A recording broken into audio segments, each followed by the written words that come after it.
There we are. So good morning, everyone, and thank you for joining us. Today's event is called Creating and Managing Mental Resilience with Questae Collective.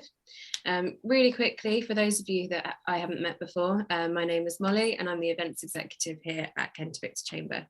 I will obviously be hosting today's event, and John Walters here is our speaker for today. So I'll shortly be handing over to him.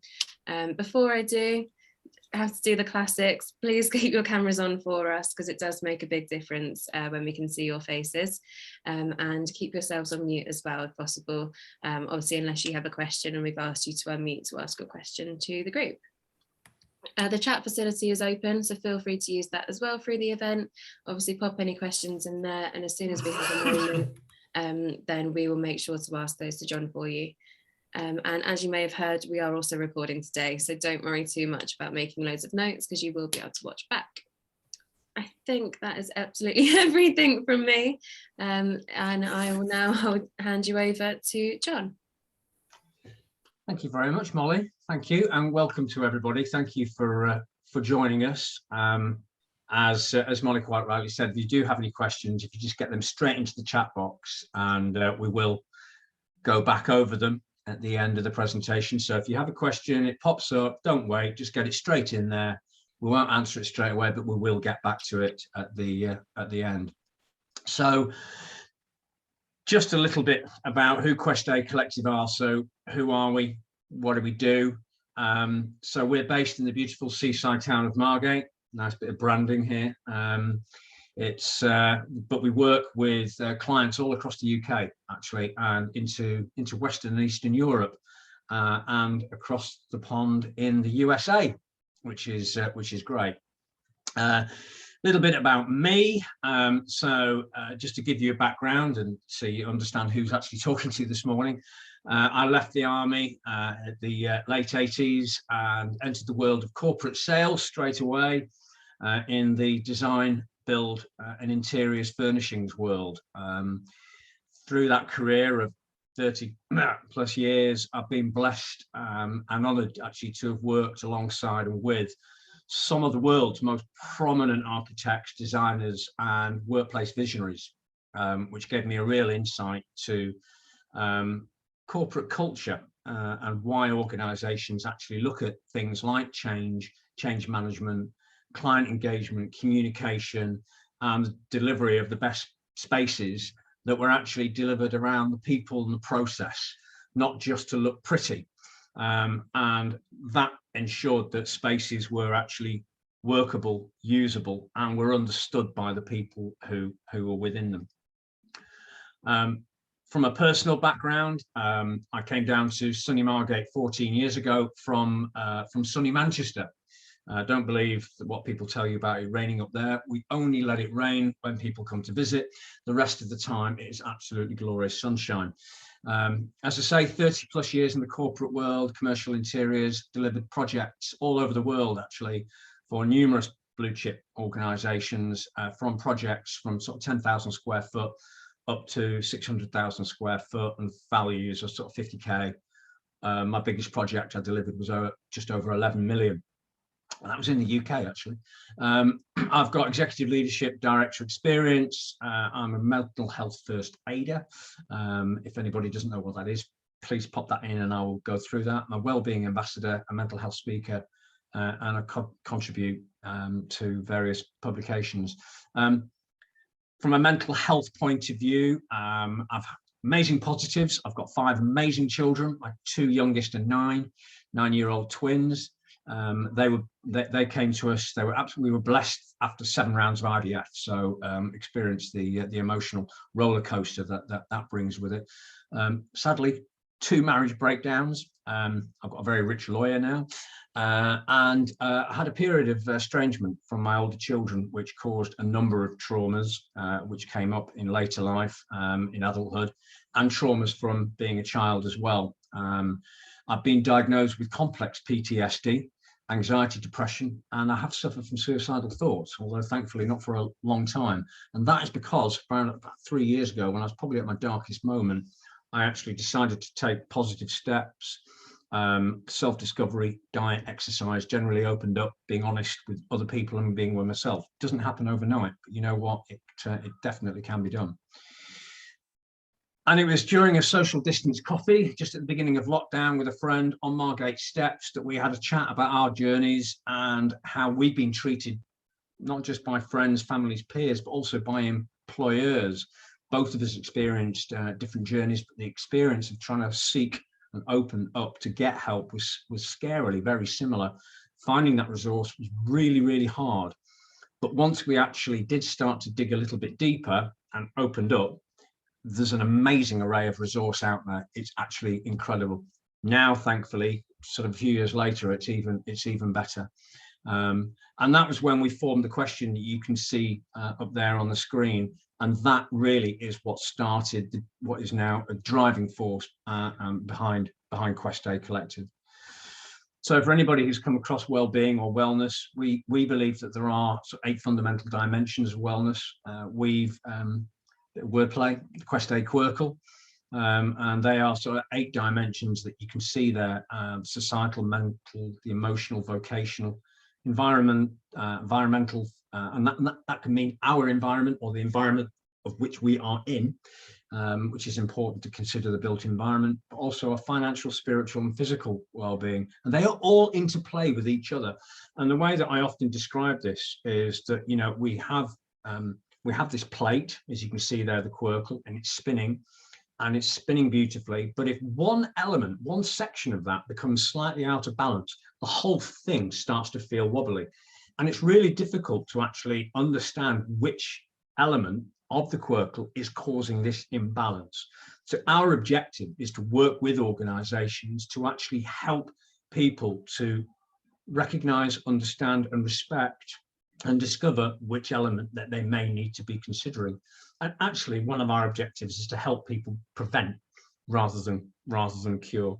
So what is well-being is a question that we do get asked. It's more than just being free from illness. It is a complete dynamic process of change and growth, a state of complete physical, mental, social well-being. It's not just the absence of infirmity. And wellness will mean something different at every stage of life. But it is primarily supported through habits of eating, physical activity, quality of sleep that lead to positive, healthy outcomes. And we refer to this as well-being. So setting the scene, happiness is no longer just an intangible variable. It is actually something that can be measured now.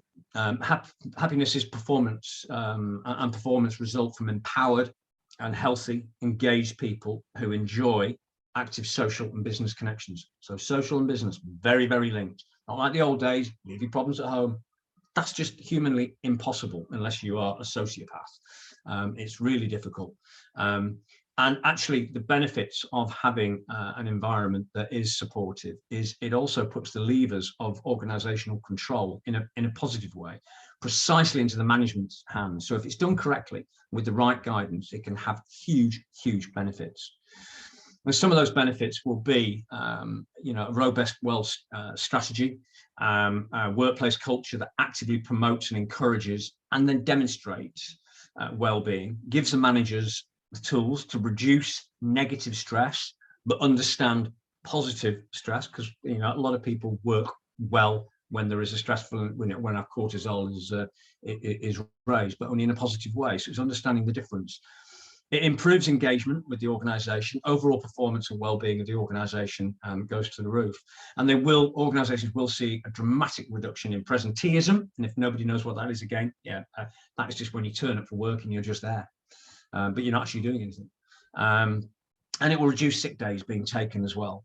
Greater staff retention. We know how expensive recruitment is. So this is a huge benefit for HR and any organization going through recruitment.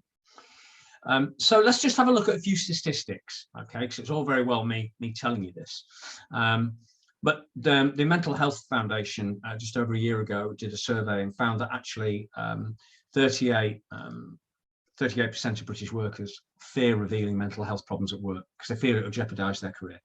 A further 17% said that they were actually worried that they would face negative judgment from colleagues, and 45% said that they were more likely to make up an excuse such as a bellyache or a back problem to get a day off, rather than actually say, I really need to take it off for my well-being. And worryingly, 1 in 5 workers actually said that they have seen the label of mental health misused against some of their co-workers. So you can imagine why they wouldn't then share anything. Now, in the same survey, over 1,000 managers were also asked, and 59% said that their workplace could make improvements to the current systems and improve attitudes and take mental health of workers more seriously. And 65% of those managers actually felt that taking time off due to physical illness or injury was treated more seriously than taking it off due to mental health. So this morning, we're going to look at a number of things. And one of the things commonly termed New Year blues, feelings of despondency, poor sleep, stress, depressive episodes. And we're going to have a look at why that happens. We'll have a look at why during the past 24 months, many of us are experiencing new anxieties, which are COVID related. And one of the things that's happening is people are actually making excuses or declining and not attending events, or saying that they'll go and then just phone up and say they don't want to because of the social anxiety. And this actually is including going to the office as well, as we start to think about migrating back into the workplace. Traveling and commuting then becomes part of that. And whether that's by train, tube, plane, or if you're James Bond, by jet boat, it's still causing people concern getting on the train. I actually saw something on social media from a friend of mine who has gone into London today and said that the tube was absolutely rammed. That's the first time they've experienced it, and you could see in the language that they were using on social media that was worrying them. And then, of course, visiting pubs, cafes, restaurants, and shops is the big thing as well. And we're going to touch on that. So during this session, we're going to actually have exploration. We're going to look at these feelings, these emotions. We'll share some tips and tricks and life hacks to help you recognize, as I said, about the wobbly plate, and respect them. Respect these emotions. Don't try and push them away, and how to better manage them.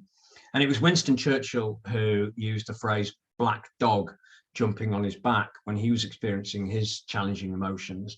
And he did say that if you try and fight the dog's just going to dig its claws in harder and harder and deeper. However, if you acknowledge black dog is there, respect black dog, rather than just fight, yet engage in activities that will shake black dog, bore him, unnerve him, then he'll just get off on his own accord. And that's something that I've certainly engaged with. And we're going to share with you some top tips how to do that. And something that I was introduced to me, it's not rocket science, and none of this is new, but this is something called a resilience toolkit. And this is it's this invisible bag of resource. Black dog hates this. And if anybody watches Harry Potter, Hermione in the Deathly Hallows has this amazing bag where she just sticks her hand in and whatever she wants is in there. It doesn't matter the size. A little bit like if anybody remembers Stan Laurel's pockets. He always had a glass of water or even an ice cube in there. And it's that metaphor I want you to remember, because you can have this bag with you that will have all those resources, and you just keep filling it. You just keep filling it and keep filling it. So let's crack on. Okay, military term. If anybody doesn't know what that means, there we go. So New Year's blues. Well, Christmas is often very family orientated, positively or negatively.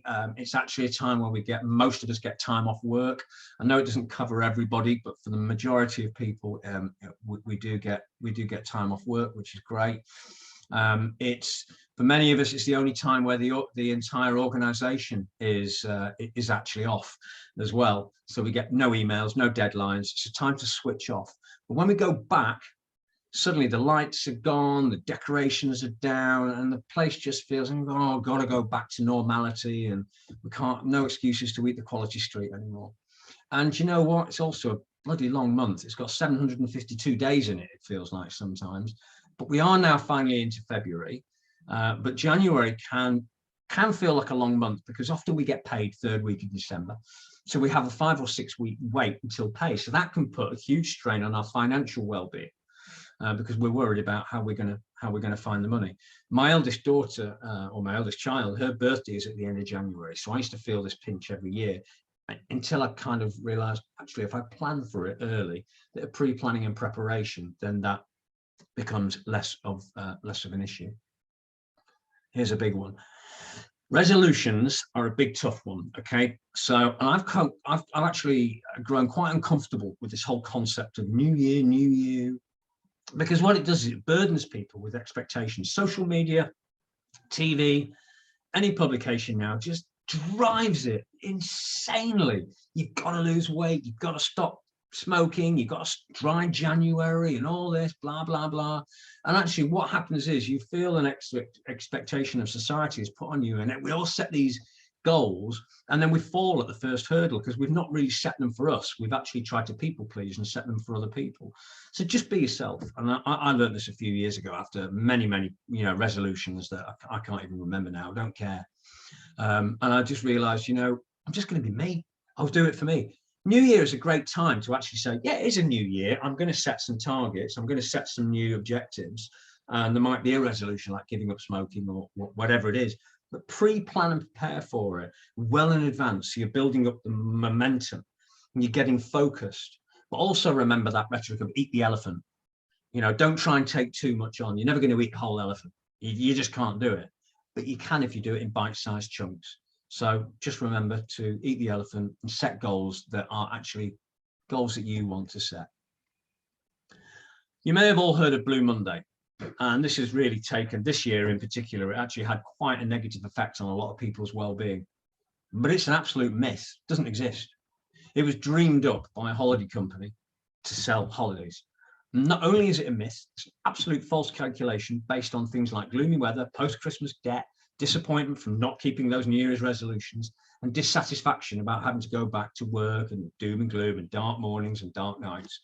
And then it's just become this really tedious yearly PR event. So it is actually now having an effect. But you know what? It's only having an effect because society has decided it will, but it doesn't exist. There are no scientific studies that have ever backed up Blue Monday.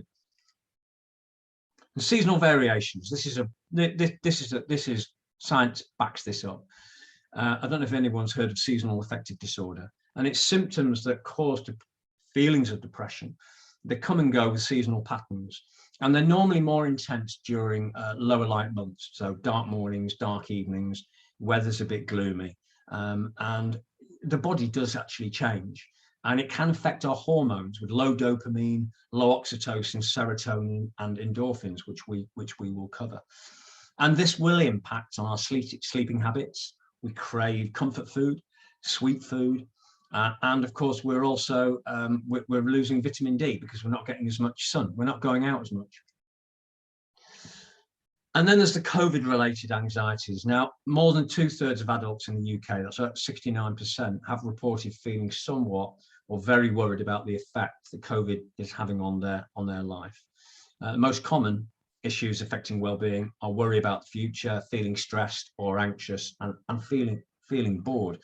Every group feels things differently. We all experience things differently, but it is having a huge major effect on our mental health. And we're seeing a huge increase in mental health challenges, which are directly attributed to COVID. You may have all heard us use the phrase, we're all in the same boat. I don't believe that for a second. I think we're all in the same storm, but we're all in very, very different boats. And I can tell you that some days I'm in a battleship. Other days I'm in a cruise liner. And other days I feel like I'm on a lilo that somebody's just shot with a pellet and it's going down quickly. So we're all in different vessels at different times. And the person next to me might be in a cruise ship and I might be on that lilo that's going down very quickly. So we've just got to remember that we all are experiencing things in, very, very differently. From a social point of view, we're seeing people, as I say, cancel invitations. They're not going to events. They're not going to parties or dinners. We've been told for the last 2 years to social distance, and that has had a devastating effect on people.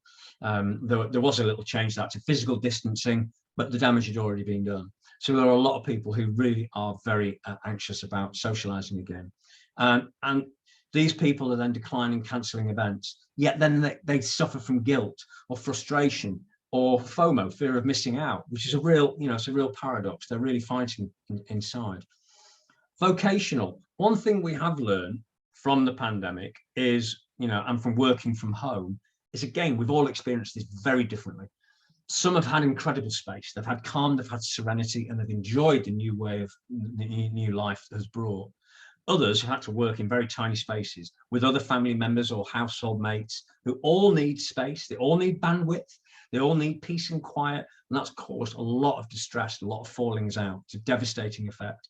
So it is super, super important. If there's anything that take away, is that we are experiencing this completely different.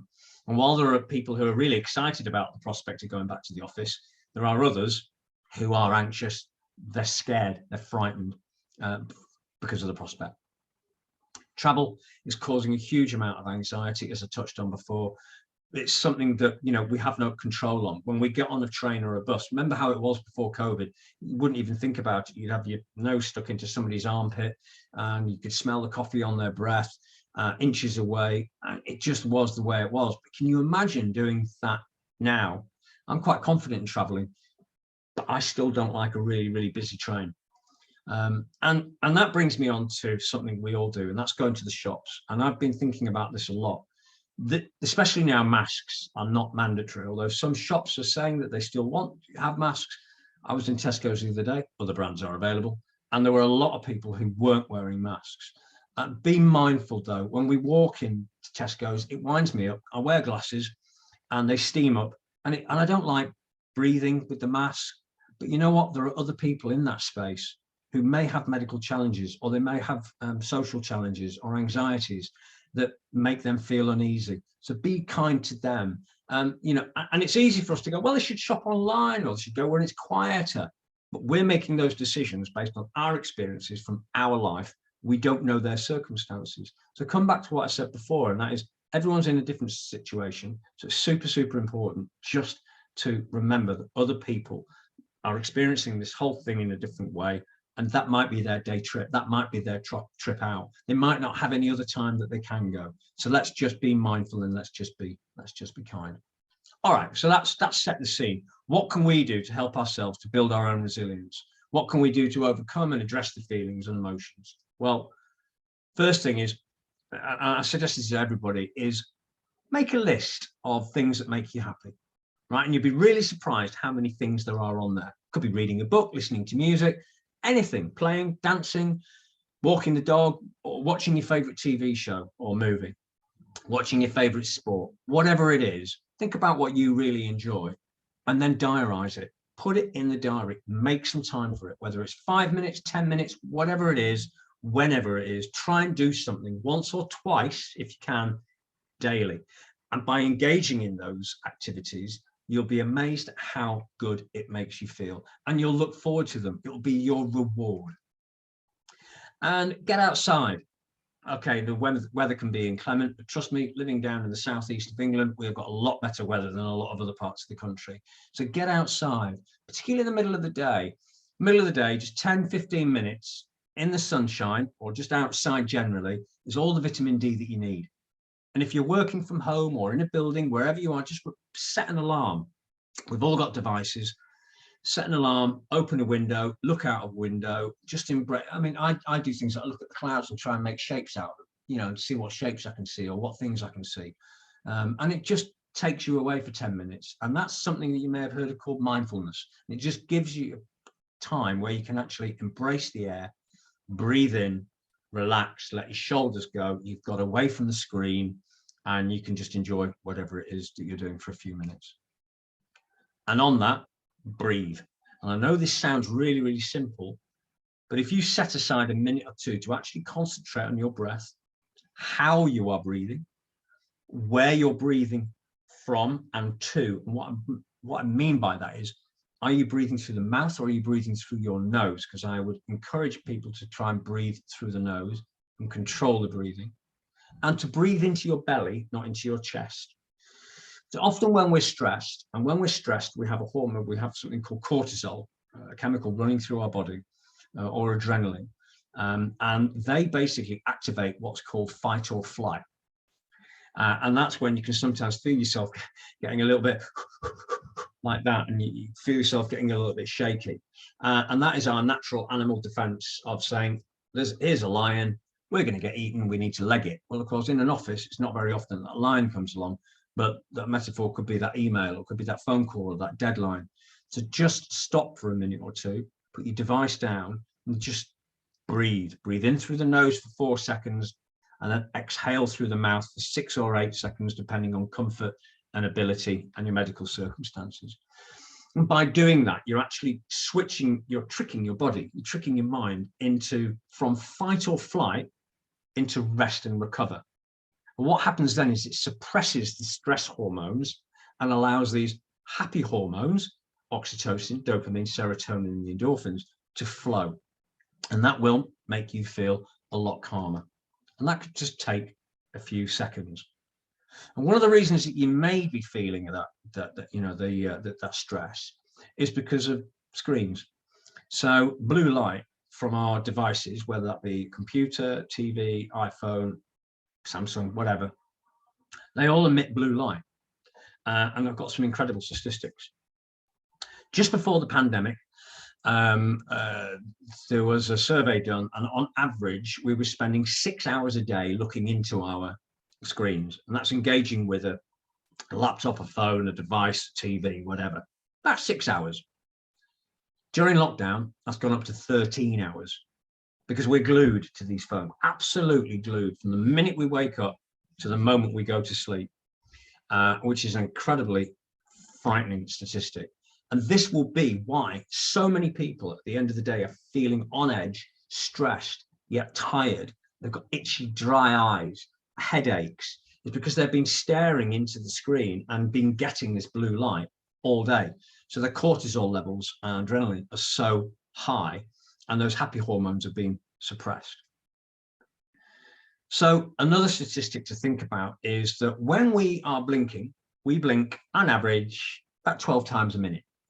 But when we are sucked into a screen, that reduces to 3 or 4 times.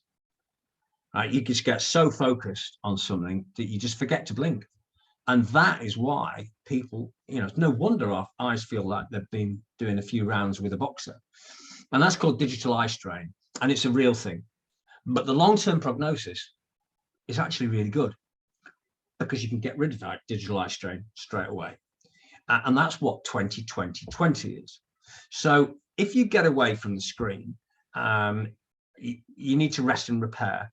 So every 20 minutes or so, get up, and again, set your timer, get up, go to a window, and just have a look at something 20 meters away for 20 seconds. That's all you need to do.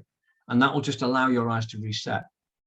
Or you can blink hard for 5 times. And when I say blink hard, I mean really just blink hard, or very gently just massage your eyelids without going in too hard. But that will actually get the tears flowing, which is a nice natural lubricant for the eyes. And exercise, okay, very subjective. Let me reassure you that exercise does not mean getting outside and doing a hardcore HIIT Joe Wicks workout or a marathon run.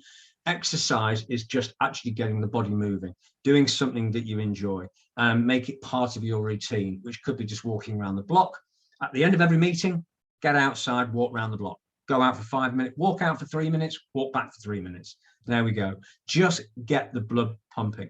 Or it could be dancing around the living room, which I do often. Duran Duran's always my go-to. Or, doing something like that, or even just doing a nice gentle stretch, yoga at lunchtime, a gentle, so you don't even have to get sweaty, but it will just get your heart pumping, your blood, take all that oxygenated, nutrient-rich blood all round to those organs and those muscles. When we're sat still all day, we just get into this lethargy, we just become fixed. We need to get up, we need to move. And just by getting up and moving around, it actually gets those happy hormones moving. And you go, oh, actually, I feel better. That's because the happy hormones are suppressing the negative hormones, and they're making you feel good. And with regular exercise, the more you do it, the easier it gets, the further you can go, and you'll feel better physically, but you'll also feel a lot better mentally. So it's a double whammy, win-win situation. And here's a great one. This is dead easy. Express gratitude. a great tip, okay? And especially with Monday the 14th coming up, give a compliment.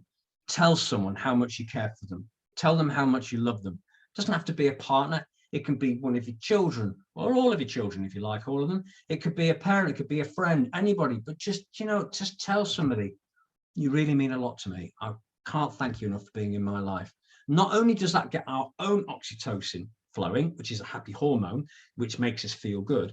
Do you know what it does? It gets their oxytocin flowing as well. So it's another win-win. And of course, the other thing is, now we can spend as much, we have learned this, haven't we? Spend as much time with people that love you, that you love, and that you care for. And that's such a big one. And you know what? This is a big subject. You are what you eat. And it's so true. What we eat will have a massive effect on how we feel. So do please try and eat as much nutritious food. Now, I'm not going to bleat on and go, oh, you've got to be a vegan, you've got to do this, you've got to do that. Just be conscious of what you do eat. Eat the rainbow, eat healthy fats, try to avoid processed and sugar-rich foods, eat good quality protein. Protein is good for you. It's not just for bodybuilders or exercisers. You need protein. And eat as many fresh in-season whole foods as you can. Eat nutritious foods, probiotics to help boost gut health, fermented foods, so sauerkraut, kimchi, kefir, miso, and prebiotic foods such as artichoke, onion, chicory, and anti-inflammatory foods, healthy fats, leafy greens. Drink water. Drink loads of water. Just drink enough water. Our body is made up of 60% water, and that needs constant replenishing. And each one of our body systems needs an adequate water supply to function. So try to aim for about 1.5 to 2 litres of clean water per day, more if you exercise a lot. And be aware that your normal cup of tea and coffee, it's got caffeine in it, which is a diuretic. So it don't count. So you need to drink as much. So if you have a cup of coffee, have a cup of water as well. Even better, in the afternoon, rather than go for the coffee, go for a herbal tea or a slice of lemon with ginger. And you will feel exactly the same benefits, but for longer. There will be no crash and burn. And get restful sleep. This is a game changer. If you can get your gut health balanced, it will help you to sleep. And that means that our body has the time it needs to rest, repair, digest. And that results in us waking in the morning feeling alert, energized, and ready for the day. Getting a good restful sleep really it's a game changer. Never underestimate it. And it has such a positive effect on our brains and our bodies. But preparing for sleep, allowing us to switch from fight or flight, helping us to get into rest, recover, digest, delete mode. So preparing for sleep, try not to eat late at night. So when you are asleep, your digestive system is absorbing and detoxifying rather than digesting. Let's not make it work overtime. Be mindful of the devices, even the TV. Try not to look at the screen for at least an hour before you go to sleep. Remembering the effect of blue light. You don't want cortisol. And the mind should be winding down rather than staying active, which is what a device will do. And try to make sure that where you sleep, it's a calming, relaxing space. Dim the lights, make it cool, use a candle, or an oil burner. Essential oils are great. And read a book rather than use a device. In fact, if you can, leave the device out of your bedroom completely. So there we really have it. We've taken a look at those anxieties that we may be feeling, that others may be feeling, and to be mindful of the fact that other people will be experiencing the whole new world as it is from their point of view, not necessarily our point of view. We've looked at what they are, how they might make us feel, and to check in on ourselves when those feelings do appear, and to respect them, not just to fight them, but actually respect them, and then engage in things that actually make us happy, which are the simple tips and tricks that are right there on our fingertips to help us build that resilience toolkit that I talked about. And that toolkit is that resource that will help you when you feel those moments of anxiety or concern or worry, that you can just dip into it like Hermione, pull out what you feel, and engage in those activities that make us more aware, more compassionate, and more resilient. And there we literally have it. So if anybody has got any comments or questions, then please do fire away. or if anybody would like to get in touch with us directly, or if they've got any observations or questions, there's my contact details. Do please get in touch. Thank you very much. Thank you so much. Thanks, John. That was really informative and really interesting to hear, and a lot of really good tips there. Does anybody have any questions at all? There's not any in the chat at the moment, but if you do, please feel free to unmute or pop them in. Yeah, sorry. Thanks, Molly. Thanks, John. That was really, really interesting, very informative. Thank you, Jane.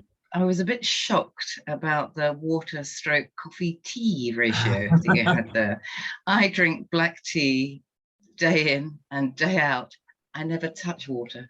But I always thought that was fine, you know. But obviously it isn't. So perhaps you could expand on that just a little bit more. How badly I'm damaging myself. I mean, you know, tea is better than coffee, but it still does have caffeine in it, and it's that caffeine that acts as a diuretic. So what it does, you may notice you might be nipping off to the lav quite often, because actually our bodies don't particularly like caffeine, so it wants to express it as quickly as possible. But as we say, you know, we are made up of, you know, 60% water. We're using it all day. We're getting rid of it in ways that we don't even realize. You know, we are perspiring all day and losing liquid, even though we might not be sweating.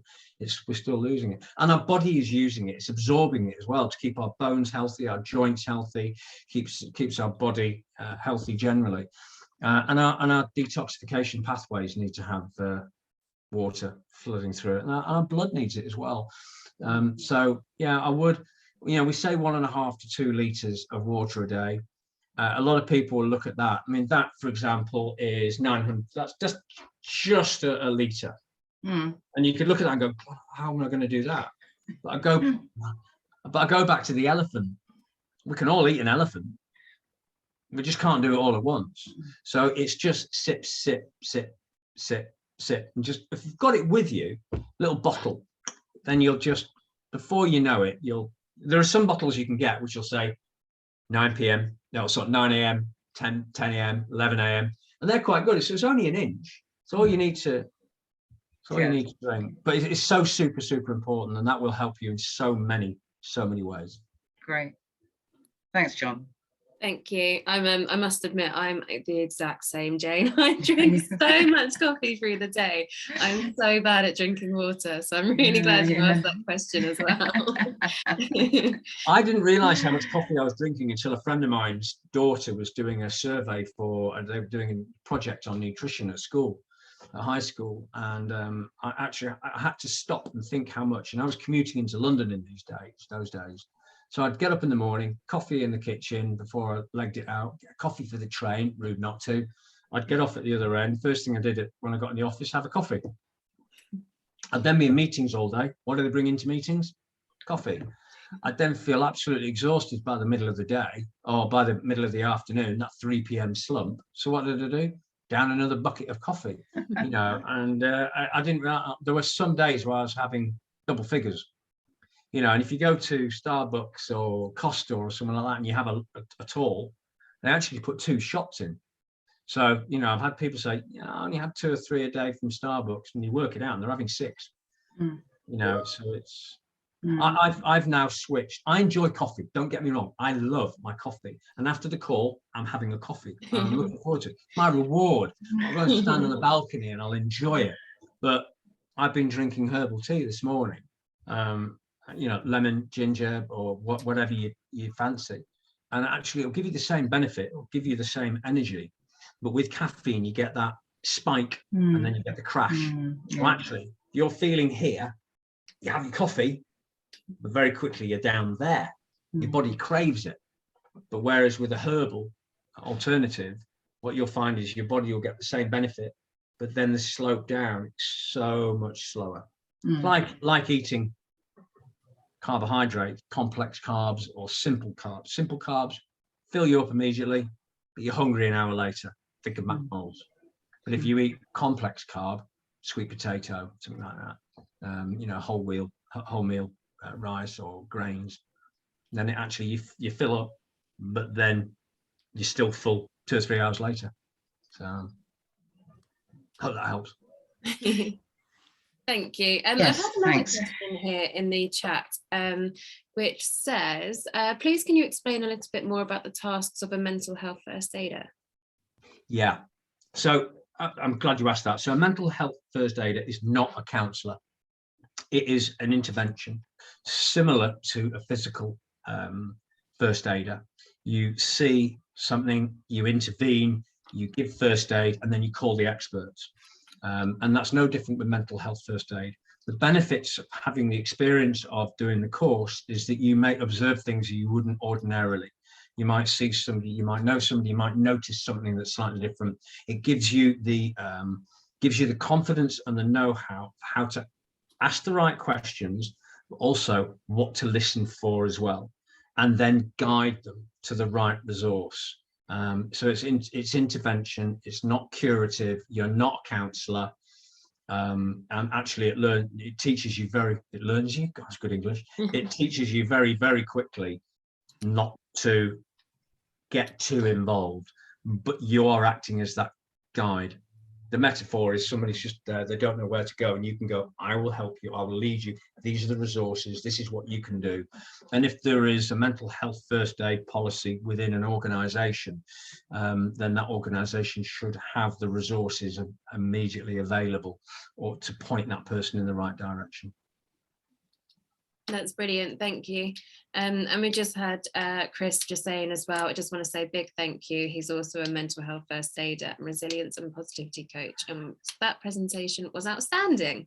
So that's lovely. Thank you. Thank you, Chris. Thank you very much. Thanks, Chris. Appreciate that. I think doing my mental health first aid course really opened my eyes. Really opened my eyes.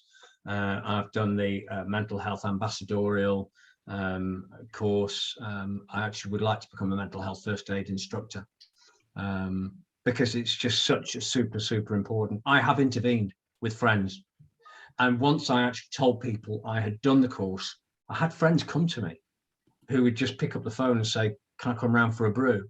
And it's great, and I have seen them get the right support, get the right help, and I have it on my signature, on my email signature, and people have commented on it, and I think it's great because it gives people the confidence to speak. I'm sure Chris would agree with that as well.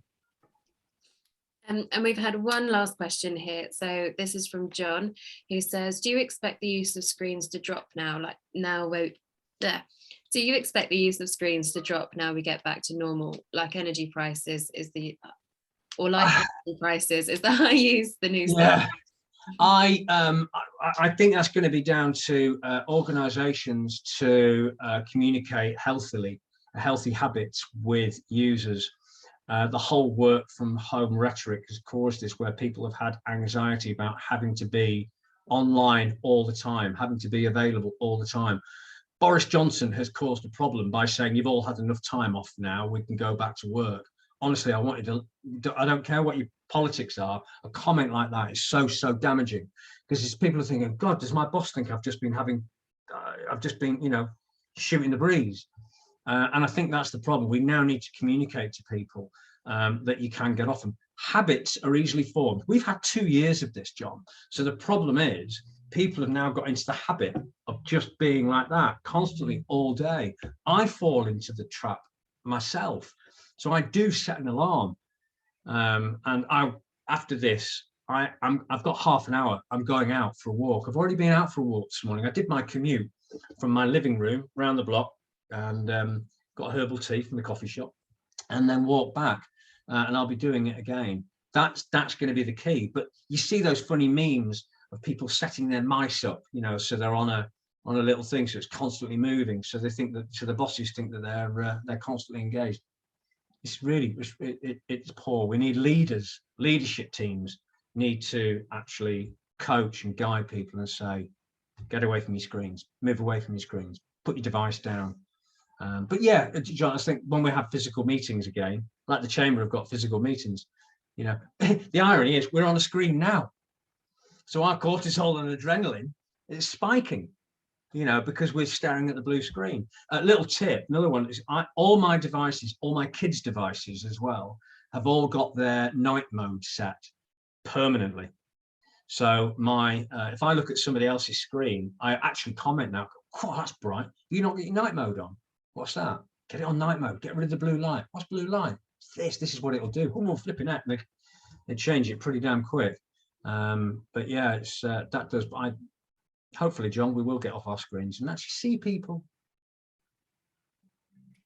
Thank you, John. And I think we had one last question here from Ellie. John, I don't know if you covered this at the start, because I had problems with my internet, and it's work related in business.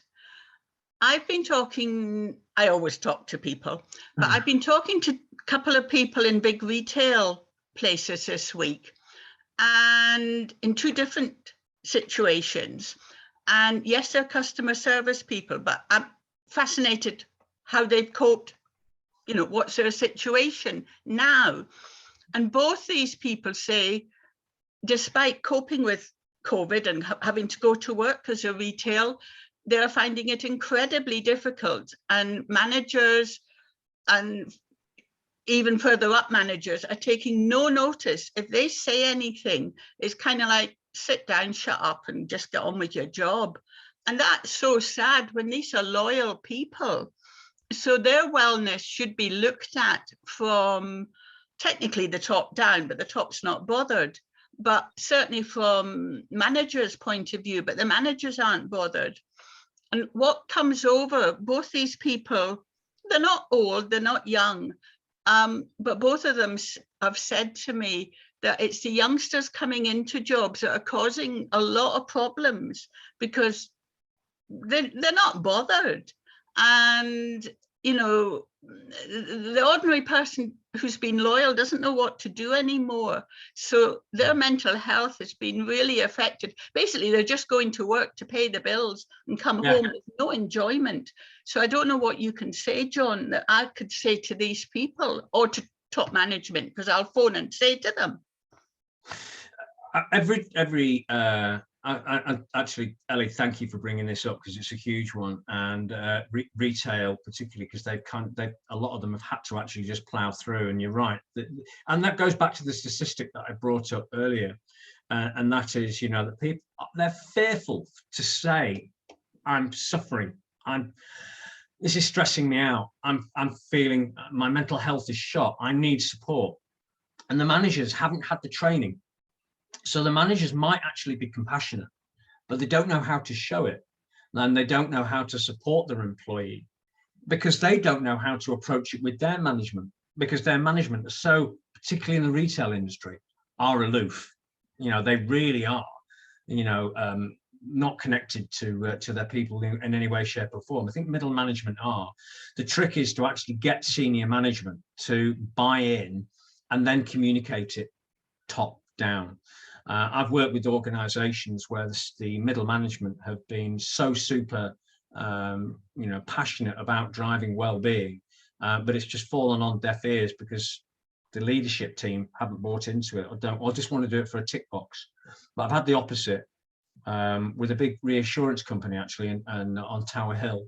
And it was actually their executive leadership management team that delivered the message to the entire middle management team. And you could see, and it could palpable, and they spoke about it afterwards, the relief that this middle management had, because we're going to get the training.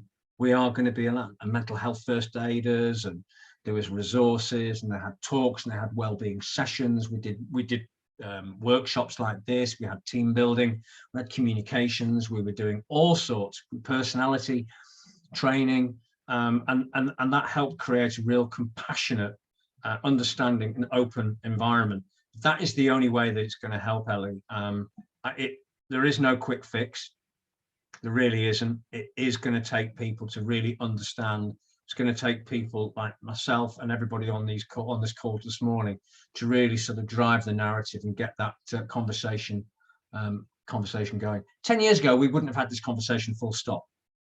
So we're a lot further ahead than we were, but we're nowhere near where we need to be. But yeah, the ordinary person hasn't got access to this. This is for business people. Yeah, this is. I appreciate it. Thanks, Molly. Yeah, it's The result, as I discovered, if you weren't on at the very beginning, you wouldn't have heard this, Ellie, but the reason I set up Questae Collective was because of my experience. I'd suffered from mental health challenges and I didn't want to talk to anybody. I didn't want to open up and didn't know where to look. When eventually I got to a point where I had to I was desperate. And I'm of that mindset. I'm a cantankerous old bloke now, and I wasn't going to let it beat me. And I went and found the resource. And once I actually found it, it was like the beginning of The Simpsons. The clouds moved, and it was like, wow, the resources there were just incredible. But if you haven't got that mindset, and a lot of people don't, you're just never going to find them. So, which is why there are so many organisations hitting businesses first and foremost to change their culture. Because a lot of the time, our quirk wobbles because of our vocation or because of our employer. That's just just a fact. And that causes, because we're there more often than we're at home, and it can cause us awful stresses. And it's going to take management and leadership to actually encourage and coach and support their human resources. It's humans. No, that's brilliant, thank you, and hopefully that answers your question, Ellie. But I think you're right. I think people are taking it more and more seriously now, and I suppose that we've just got to hope that we listen to more people like you, John, and that it looks like we're all on the right track. So hopefully we all continue to do so, and people take the right steps like we all have today, joining webinars like this and being informed and learning and developing our knowledge. Yeah, and it's just about appreciating that everybody else is suffering, just to say, they're suffering as well, but they're suffering and they're experiencing it completely differently. I had to check myself in Tesco's the other day. I wanted to get in and get out, but you have to walk in and go, no, because there are other people. I've got to give them space. I've got to give them respect their space, respect them. I do this for a living, but I still have to check in myself. My emotions get the better of me sometimes. I have to check in with myself. But now, 2020 is that works an absolute miracle for me. Sometimes it's an hour. We're on the call, been on for an hour. But as I said, I've carved out, when this finishes, I've got half an hour, and I'm going to enjoy it. Brilliant. I might have a dance. Might stick a bit of Duran Duran on. To Duran. Well, thank you ever so much, and thank you, of course, to everyone for attending today as well. I'm conscious of time, and it seems like we've come to a natural end as well here. So yeah, a huge thank you for everyone for joining. I will send out an email as well as to where you can access the recording if you want to look at anything back. And I guess that just leaves me to say enjoy the rest of your days, and I'll hopefully see you all soon. Thank you very much. Thank you, everybody.